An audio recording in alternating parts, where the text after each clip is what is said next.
जय हिंद प्यारे साथियों, मैं कुलदीप यादव यूट्यूब चैनल के आर स्टडी में आप लोग को स्वागत है।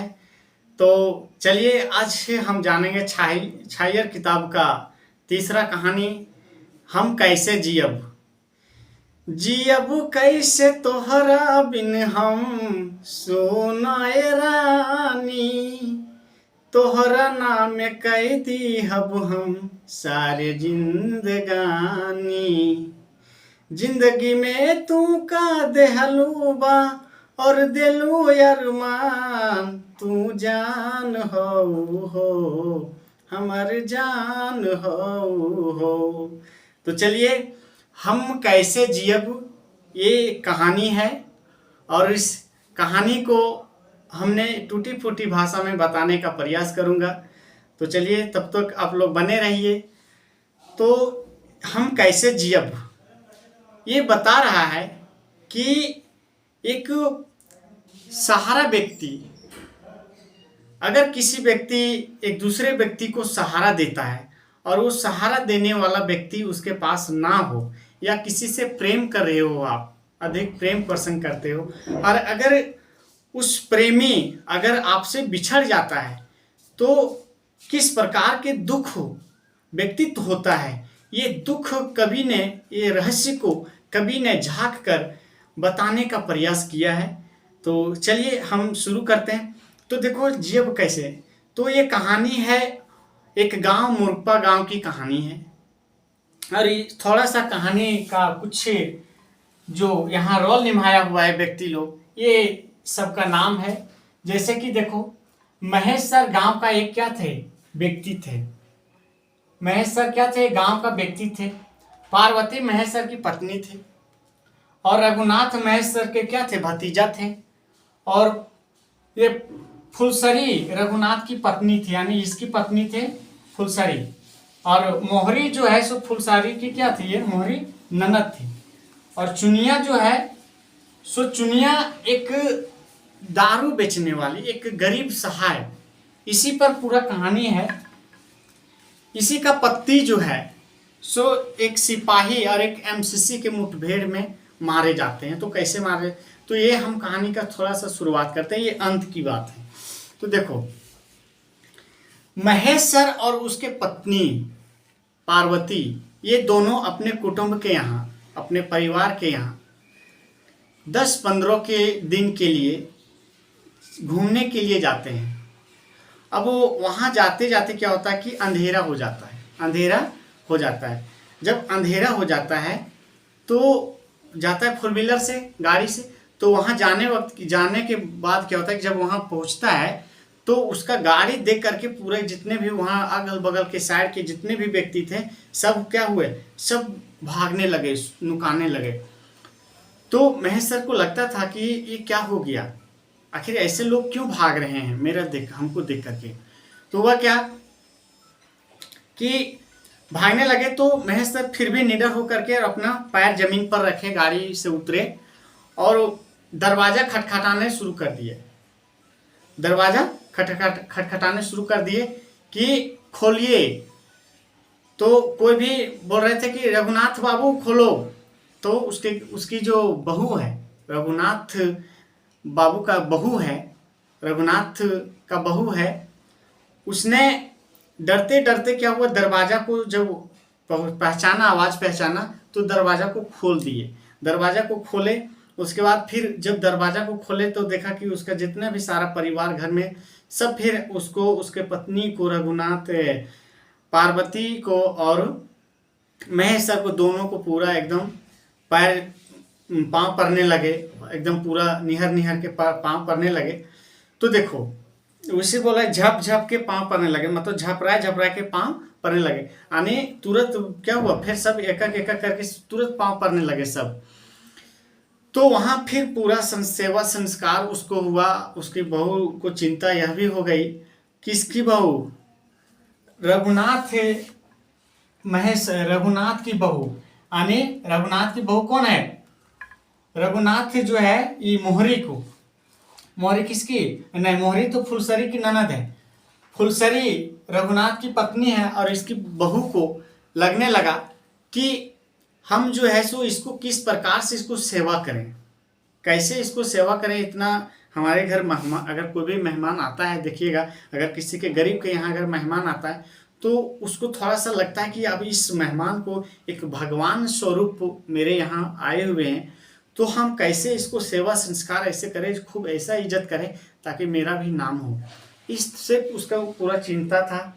और ऐसा बात तो नहीं कि खाना जैसे होता है ना कि स्टैंडर्ड खाना, किसी अगर कोई पहुँना जाता है तो उसके लिए विशेष खाना बनता है, मतलब पर्सनल खाना बनता है, एक स्टैंडर्ड क्वालिटी के खाना बनता है, और सामान्य रूप से एक गरीब जो खाता है उसी तरह से खाता है। तो ये तो बोल करके आए नहीं थे कि हम आज तुम्हारे घर यहाँ आ रहे हैं, महेश सर और उसकी पत्नी पार्वती।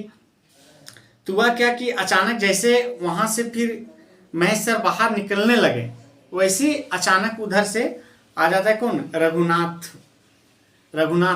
अब रघुनाथ जी जैसे आते हैं तो देखते हैं कि रे मेरा काका साहब आए हुए हैं, मेरी काकी आई हुई है। कहाँ से उसको पूरा मतलब अपनी पत्नी को बोलता है कि इसको पूरा सेवा संस्कार कीजिए, खाना वाना बनाइए, ऐसे पूरा मतलब बोलने लगे। और उसकी बहू जो है सो चिंता में बोल क्या, तो वो बोली कि किसकी, पार्वती की बहू, जो बहू न लगेगी रघुनाथ बाबू की पत्नी, रघुनाथ जी की पत्नी। तो वो पत्नी जब उसकी बहू जब उसकी चिंता में रहने लगी तो पार्वती बोली कि उस चिंता करने की कोई बात नहीं है बहू, हम तुम्हारी ननद घर से खाना खा करके आए हुए हैं। कौन, किसके यहाँ, मोहरी के घर से, मोहरी के घर से हम खाना खा करके आए हुए हैं। हाँ, अगर वैसा लगता है कि हम इसको सेवा करें इन सबको, तो इधर से एक और जगह जाना है, वहाँ से हम जब लौट करके आएंगे तो हमको इधरे से घूरेंगे, उस समय इधरे से लौटेंगे, उस समय जो है सो जितना सेवा होगा उतना आप कीजिएगा। यहीं पारसनाथ जगह पे जाना है, और इधर और एक दो जगह है जो घूम करके अपना परिवार में, और फिर यहीं इधर से आएंगे और इधर से आ करके आपसे मिल करके और फिर हम लोग लौट जाएंगे। ये बात थी। उसके बाद रघुनाथ जी जब देखे अपने काका को, तो रघुनाथ जी थोड़ा से क्या थे, पियंकड़ थे, दारू पीने का उसको आदत था। तो फिर बैठे बैठे बोले कि काका से चलिए उधर हेठ गांव से थोड़ा सा आते हैं घूम करके, हेठ गांव से आते हैं घूम करके। अब वहाँ पे गया, हेठ गांव गया, एक जगह का नाम है हेठ गांव। जो उस जगह पे गया, बेदिया गांव था, बेदिया गांव हेठ टोला में गया जब, तो वहाँ पे थी क्या, चुनिया माए, ये जो है ना चुनिया, ये चुनिया जो है ना कर्मी माए, कर्मी इसका बेटी का नाम होगा, कर्मी बेटी का नाम है, तो कर्मी माए बोला जाता था इसको, चुनिया को। तो दरवाजा खटखटाया रघुनाथ बाबू कि कर्मी माए खोल दरवाजा, सो आए लियो अपनी, हम हकियो। तो इस तरह से वो बोला कि हम हकियो फलनवा, खोल दरवाजा। तहाँ से वो दरवाजा आवाज सुन करके खोल दी। कौन, चुनिया जो थी सो दरवाजा खोल दी। दरवाजा लाओ अका एक बोतल दारू लाओ हम इनके। अब वो दारू और एक गिलास, 2 गिलास और एक बोतल दारू ला करके ये दोनों महेश और रघुनाथ जी के यहाँ रख दिए।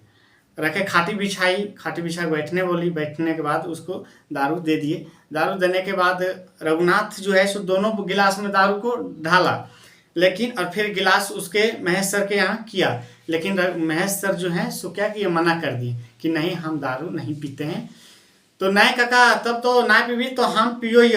तो बोले नहीं ठीक है तुम पियो, कोई बात नहीं है, कोई इसमें चिंता करने की कोई बात नहीं है, जाने की कोई बात नहीं है, बिंदास तुम पी सकता है।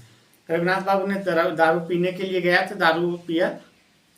तब तक उसकी जो चुनिया है सो और महेश सर की आंखें दोनों आपस में मिला।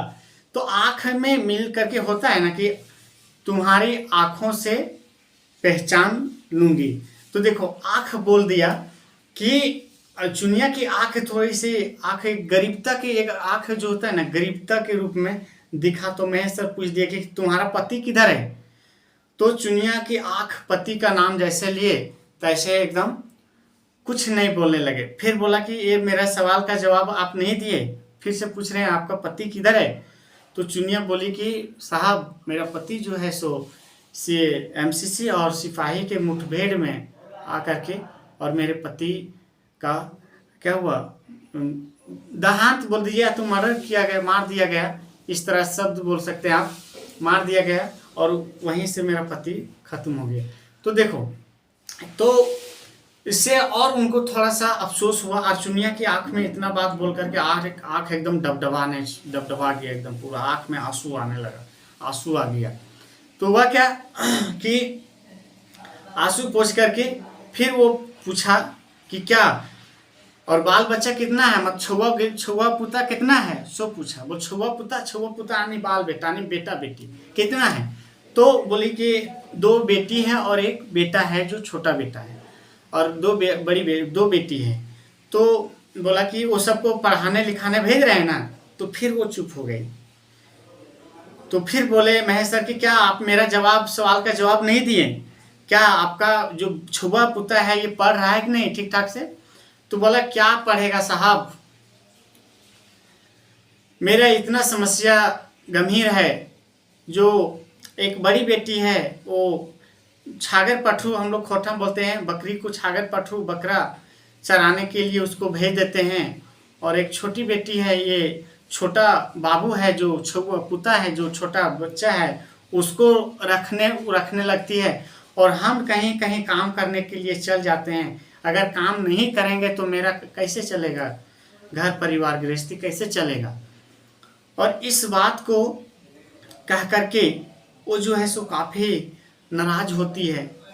और उसके बाद क्या हुआ कि इतना बात जो है उसका पिया हुआ हो गया। तब तक रघुनाथ जी का पिया हुआ हो गया। तो बोला कि चलो अब चलिए चाचा, कितना लेट लगाए।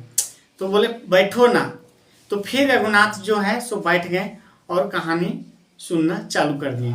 तो इस कहानी का अंत यही होता है।